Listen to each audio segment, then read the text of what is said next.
My fiancé said, "I invited my ex to the wedding. If you loved me, you'd understand." I replied, "I do understand." Then I quietly contacted his wife and invited her as +1. The rehearsal dinner became legendary when I, 32 male, should have seen the warning signs months ago, but love makes you stupid, right? Been engaged to Jessica, 29, for 8 months. Together for 3 years. Wedding was set for next month, 150 guests, fancy venue, the whole 9 yards. Last Thursday she drops this bomb over dinner. So I invited Trevor to the wedding. I nearly choked on my pasta. Trevor is her ex from college, the guy she dated for 4 years, the one she almost married before they grew apart. "You invited your ex to our wedding?" She smiled like this was totally normal. "Yeah, we're still friends. It would be weird not to invite him." "Jess, that's unusual." Her face hardened. "If you loved me, you'd understand. It shows maturity that we can all be adults about this." "Adults? You want your ex watching you marry me? God, you're being so insecure." Trevor's happily married now. His wife couldn't make it because she's visiting family overseas, but he'll be there. It's not a big deal. Something felt off. The way she said, his wife couldn't make it, too rehearsed, too quick. "What's his wife's name?" I asked casually. Jessica blinked. Rebecca. Why does it matter?" "Just curious." "You've met her?" "Of course." Too defensive. "Several times." I smiled. "You're right, I'm being silly. If Trevor's important to you, then I understand." She looked surprised but pleased, kissed me on the cheek. "See? This is why I love you." That night, I did some digging, found Trevor on social media pretty quick. His wife's name? Monica, not Rebecca, and according to her profile she wasn't overseas. She was a dental hygienist working 20 minutes from our venue. Interesting. Spent the weekend doing more research. Found out Trevor and Jessica had been texting regularly. How do I know? She left her iPad at my place. Still logged into messages. I know, privacy violation. But when your fiancé invites her ex to your wedding and lies about his wife, you investigate. The messages were friendly, too friendly. Lots of "remember when," and those were the days. And him saying things like, "Shame it didn't work out between us," and her responding with, "Timing is everything." Monday morning, I made a decision. Found Monica on social media and sent her a message from my real account. "Hi Monica. You don't know me, but I'm marrying Jessica next month. She's invited your husband Trevor to our wedding. She told me you couldn't attend because you're overseas, but I see you're local. I wanted to extend a personal invitation. Would love to have you there as my guest. The reception is at Riverside Manor on the 15th. Got a response within an hour. Overseas? That's interesting since I'm sitting in my office right now. Trevor told me he had a work conference that weekend. Thank you for reaching out. I'll definitely be attending." Oh, this was gonna be good. Update 1. The week after I contacted Monica was tense. Jessica kept talking about the wedding, final preparations, seating arrangements. She casually mentioned putting Trevor at table 3 with my college friends. "Why table 3? I asked. "Well, he won't know anyone else. It would be awkward to sit him with strangers." "How about with your cousins at table 7? She frowned. "No, that's too far from, table 3 is better. Too far from the head table." She almost said it. Meanwhile, Monica and I exchanged a few more messages. Turns out, Trevor had been acting weird for months. Working late, protective of his phone, suddenly interested in fitness. Classic signs. Monica had suspected something but didn't have proof. I told her about the messages I'd seen. Not the details, that felt wrong, but enough. She was furious. Not at me, at them. "That manipulative witch," she wrote, "and my pathetic husband, they deserve each other." We hatched a plan. Monica would come as my +1 to the rehearsal dinner. Maximum impact, minimal scene at the actual wedding, if there even was one after this. 3 days before the rehearsal dinner, Jessica was going over the guest list for the dinner. "So it's just family and the wedding party, right?" I confirmed. "Yeah, and Trevor. I invited him to the rehearsal dinner too." I almost laughed. "Why?" "He's traveling from out of state." Lie, he lived an hour away, so I thought it would be nice. "That's thoughtful of you." She smiled, missing my sarcasm completely. The day of the rehearsal dinner, I told Jessica I had to pick up a friend who was having car trouble. "Now? The dinner's in 2 hours. I'll be quick. They're stranded and really need help. You head over, I'll meet you there." She was annoyed but agreed. I picked up Monica. She looked fantastic. Elegant black dress, perfect makeup. She was on a mission. You ready for this? I asked. 3 years of marriage and he's sneaking around with his ex? Oh, I'm ready. We arrived at the restaurant 40 minutes after everyone else. I walked in first, Monica a few steps behind. The private dining room had about 30 people, our family's wedding party, and sitting next to Jessica at the main table. Trevor. Jessica stood up, smiling. There you are. We were getting worried. She froze when Monica walked in. The room went silent. Trevor's face went white. Like, actually white. Dude looked like he'd seen a ghost. Hi, honey, Monica said sweetly to Trevor. Surprise, my trip got canceled. Jessica's mouth opened and closed like a fish. Monica, I thought you were overseas? Yeah, that's what Trevor told me about his work conference this weekend too. Imagine my surprise when Drew reached out to personally invite me. I stepped forward. Everyone, this is Monica, Trevor's wife. She'll be joining us tonight as my guest since Jessica was so insistent on including Trevor in our wedding celebrations. My mom, bless her, immediately understood something was up. Monica, how lovely to meet you. Come sit by me. Update 2. The rehearsal dinner was absolutely nuclear. Monica sat between my mom and my sister, directly across from Trevor and Jessica. The tension was incredible. Jessica kept trying to act normal, but her voice was shaky. So Monica, Jessica attempted, how long have you and Trevor been married? 3 years, Monica replied, sipping her wine. Though apparently I should ask you how long you've been texting my husband. Silverware clinked. Someone coughed.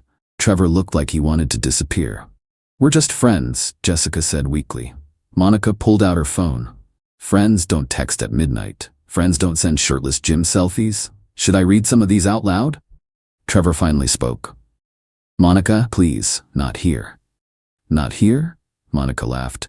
Where then? At your fake work conference? Or maybe during one of your client dinners that Jessica somehow always knew about? My groomsman Kyle whispered, holy hell, loud enough for everyone to hear. Jessica turned to me, tears forming. Drew, this is a misunderstanding. Is it though? I asked calmly. Is that why you lied about Monica being overseas? Why you put Trevor at table 3, close to our table? Why you invited him to the rehearsal dinner? You set me up. No, Jess, you set yourself up. I just invited his wife to the party you planned. Jessica's dad stood up. What the hell is going on here? Monica answered. Your daughter's been having an emotional affair with my husband. Maybe physical, I don't know yet. But she invited him to her wedding while explicitly making sure I wouldn't be here. That's not true, Jessica screamed. Really? I pulled out my phone. Should I show everyone the messages, the ones where Trevor says can't wait to see you in your dress, and you respond, it's bad luck for the groom to see it, but not for you? Jessica's mom gasped. Her dad's face turned purple. Trevor stood. We're leaving. We? Monica laughed. No, honey, you can leave. I'm enjoying my dinner. She turned to my mom. This salmon is excellent.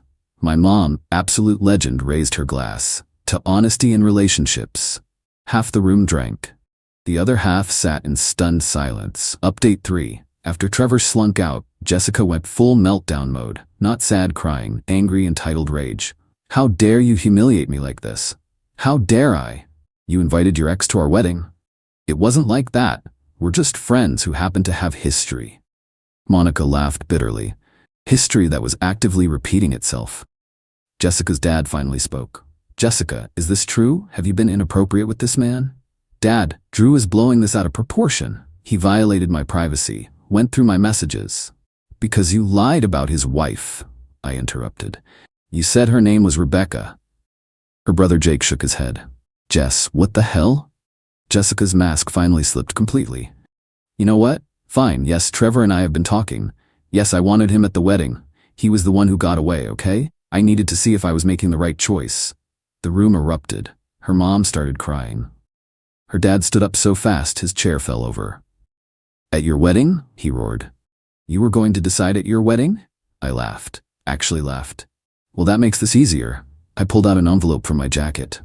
Consider this my wedding gift. It was the invoice for all the deposits I'd paid. Venue, catering, flowers, band, $18,000 total. What's this? Jessica asked. Your dad can explain. Since he insisted on doing things traditionally, where the bride's family plans the wedding, but I pay for it? Well, wedding's off. These are all non-refundable deposits in my name. If you want to use them for your next wedding, maybe to Trevor after his divorce, your family can reimburse me. Her dad's face went from purple to white. You paid all the deposits? Every penny. Jessica wanted the expensive packages. I have the receipts. Monica stood up. Speaking of receipts, Trevor, expect to hear from my divorce attorney Monday. I'll be taking half of everything, including your precious boat. She turned to Jessica. You can have him when I'm done. Good luck with a cheater who lives with his mother after I take the house. Jessica started ugly crying. Not pretty tears, full snotty sobbing. Drew, please, we can work this out. I choose you. You choose me? How generous. After you got caught, you choose me? Her sister Emma, who'd been quiet, finally spoke. Jess, you're a complete idiot. You had a good man and you threw it away for what? Some guy who cheats on his wife? Emma, their mom scolded. No, Mom, I'm tired of everyone babying her. She's almost 30 and acting like a teenager. The dinner ended with Jessica's family arguing, Monica exchanging numbers with my sister, they hit it off, and me walking out feeling lighter than I had in months. Got a text from Jessica an hour later. You ruined my life. I responded, no, you ruined your own life. I just refused to be collateral damage.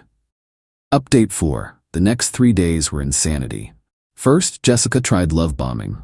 Showed up at my apartment with flowers. Ironic, wearing the lingerie I'd bought her for Valentine's Day. Manipulative, crying about how sorry she was. Too late. Please, Drew, I'll cut Trevor off completely. I'll block him right now.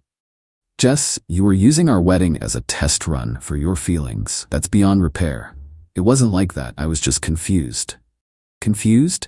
You lied about his wife's name. That's not confusion. That's deception. She tried to push past me into the apartment. We need to talk about this properly. No, we don't. Please leave before I call security. You can't just throw away 3 years. I didn't. You did. The moment you invited him. When that didn't work, she went nuclear on social media. Posted this sob story about how I was controlling, jealous, and ruined her wedding over innocent friendship. Tagged all our mutual friends. Big mistake. Monica, who'd become my unexpected ally, commented, innocent friendship? Is that why you told him I was overseas while planning to seat him near your wedding table? Then she posted screenshots. Not all of them. Just enough. Trevor saying, remember that weekend in wine country? Jessica responding, best 48 hours ever. Dated 2 months ago, when she was supposedly at a work retreat. Jessica's carefully crafted victim narrative crumbled in real time. Her mom called me. Drew, the family is humiliated. Couldn't you have handled this privately? Linda, I tried. Jessica made it public when she invited Trevor to the wedding. But to ambush her like that, like she ambushed me with her ex at our wedding, at least I gave her the courtesy of doing it at the rehearsal, not the actual ceremony. Silence. Then, the deposits are non-refundable and in my name. $18,000. That's extortion. No, that's consequences. If Jessica wants to explain to the 150 guests why the wedding is off, that's her choice. Next came the flying monkeys. Her friends started texting and calling. The narrative varied. She made a mistake but loves you. Monica is probably lying about some of it. All couples have issues. The wedding is in 3 weeks. Think of the guests. To each, I sent the same response. She invited her ex she's been emotionally cheating with to our wedding and lied about his wife. Would you marry someone who did that? Most stopped responding after that. Update 5. 2 weeks before the would-be wedding date, Jessica's dad called. Drew, I need those vendor contacts. Why? Heavy sigh. Jessica wants to cancel everything formally. We'll reimburse you for the deposits. All $18,000? Yes. Send me the itemized list. I did. Within 48 hours, I had a check. Guess they really wanted to minimize the embarrassment. Meanwhile, Monica's divorce was proceeding at light speed. Turns out Trevor had been sloppy. She found credit card charges for hotels when he was supposedly working late, dinner receipts for 2 when he claimed to be alone, and best of all, a second phone hidden in his car. The second phone had everything. Pictures, texts, even a draft email where he was planning to object at our wedding. Yeah, you read that right. He was going to object when the officiant asked if anyone had reasons we shouldn't marry. Monica sent me screenshots. Thought you should see what you avoided. Trevor's message to Jessica, If you give me the signal during the ceremony, I'll stand up. We can run away together. Jessica's response, that's so romantic, but let me see how I feel in the moment. She was literally going to decide at the altar whether to marry me or run off with Trevor. I sent this to Jessica with one message, you're a sociopath. Her response was a novel-length text about how I didn't understand true love, how Trevor was her soulmate, how I was too boring and safe, how she settled for me because I was stable. I forwarded it to her dad. Got a 2-word response, Jesus Christ. Update 6, final there. The day that would have been our wedding, I went golfing with my groomsmen, had a blast. That evening, we went to a steakhouse, the expensive one Jessica always said was too much for no reason. Halfway through dinner, Kyle showed me his phone. Dude, you need to see this. Jessica had worn her wedding dress and gone to the venue, alone, posted photos on Instagram with captions like, the wedding that should have been and true love means forgiveness. The comments were brutal. Girl, this is unhinged. Didn't you cheat on him? This is embarrassing. Take this down. Therapy, now. Her own sister commented, Jess, stop, you're humiliating yourself. But the real kicker came from Monica. Same dress you were going to wear while deciding between your fiancé and my husband? Classy. By the next morning, Jessica had deleted everything and made her accounts private. 3 months later, here's where everyone ended up. Jessica, living with her parents, working the same job, posting cryptic quotes about surviving narcissistic abuse that get 0 engagement. Trevor ghosted her completely after Monica took him to the cleaners in the divorce. Trevor lost the house, half his 401k paying alimony, living in a studio apartment. Monica sent me a photo of her with the boat keys captioned, thanks for the wake-up call. Monica, thriving. Got promoted, bought Trevor's share of the house, started dating a doctor from her gym. We still text occasionally, weird friendship, but it works. Me, took a 2-week trip to Europe with the money from the deposits. Met someone at a cooking class in Italy, wasn't looking for anything, but Anna's amazing. She laughed until she cried when I told her this story on our 3rd date. Jessica's dad still sends me Christmas cards. He wrote in the last one, thank you for showing us who she really was before more damage was done. Her mom unfriended me on social media but occasionally likes my photos from her craft business account. Forgot I could see that, Linda. Last week, got one final text from Jessica. I heard you're dating someone. I hope you're happy. I didn't respond, but yeah, I am happy. Happy I trusted my gut, happy I called Monica, happy I didn't marry someone who'd use our wedding as a relationship test drive. Moral of the story, when someone shows you who they are, believe them. And when they invite their ex to your wedding, invite their spouse. The truth has a funny way of coming out at dinner parties. To everyone asking if I regret the public confrontation, nope. Jessica created that situation. I just made sure all the players were present. The rehearsal dinner venue still has a photo of that night on their security office wall labeled The Dinner from Hell. The manager told me they use it for training on how to handle dramatic situations. At least we're memorable. Edit. Since everyone's asking, yes, Monica and I are still friends. No, nothing romantic ever happened or will happen. She's like the older sister I never had, who happens to have incredible taste in revenge. Anna thinks the whole story is hilarious and has actually become friends with Monica too. We all had brunch last month. Trevor drove by the restaurant and Monica waved at him with her engagement ring from her new fiancé. His face was priceless. Edit 2. To the people saying I should have just called off the wedding privately. She literally planned to have her ex at our wedding to decide if she wanted to marry me. That level of disrespect deserved a public response. Play stupid games, win stupid prizes.